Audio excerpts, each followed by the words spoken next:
पैरापेरिसिस यानी दोनों पैरों में कमजोरी आनी शुरू हो गई थी, ये बैलेंस नहीं बना पा रहे थे।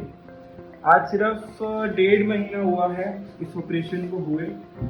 अनुराधा जी अब हमें चल के दिखाएंगे, थोड़ा चल के दिखाइए। बिना सपोर्ट के आप अभी चल पा रहे हैं? आ जाइए। पैरों के अंदर जो सब बैलेंस बनाने का जो प्रॉब्लम आ रहा था उसमें कितना इम्प्रूवमेंट है?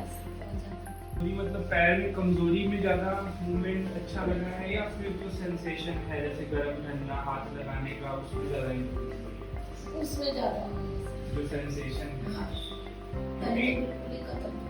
हाँ, तो यहाँ पे डिब्राइडमेंट स्टेबलाइजेशन, क्योंकि instability was the cause for the weakness, तो ज़्यादातर हम कंप्रेशन की तरफ ध्यान देते हैं, लेकिन जब भी टीबी होता है तो वहाँ पे होने वाले केमिकल्स, बैक्टीरियल टॉक्सिन्स, उसके बाद कंप्रेशन और सबसे ज़्यादा ज़रूरी होती है इंस्टेबिलिटी।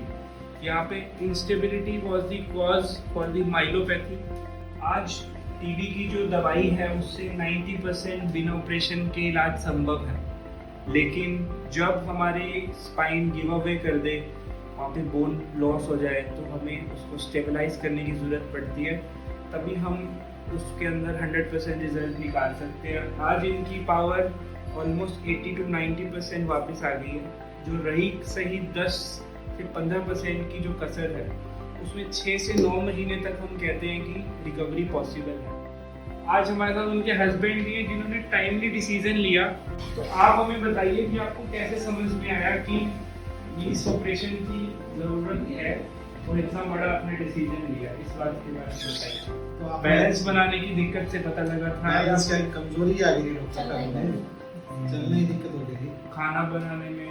खाना बनाना तो वो दो की बात है, उससे पहले भी कमजोरी हो गई थी। वजन आपका कितना कम हो गया था? 46 हो गया था, 44 मेरे ख्याल, आप 54 है।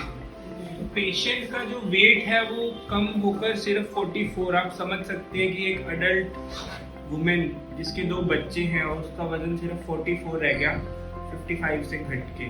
आज इनका जो वेट है वो 54 kg है और अभी भी इनकी कंटिन्यूएशन फेज होता है जो टीबी का दवाइयों का, वो कंटिन्यू रहेगा।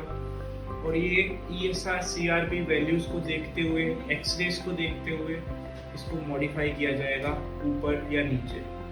तो ज़रूरी है कि आप जब भी ऐसा नोटिस करें कि किसी का वेट एकदम से कम हो रहा है या वो आगे झुकता जा रहा है या उसको बैलेंस बनाने में कमजोरी आ रही है, तो आपको डेफिनेटली कंसल्ट करना चाहिए और इसको सीरियसली लेना चाहिए। ये एक आम डिस्क डिजनरेशन ना होके एक टीबी या ट्यूमर भी हो सकता है।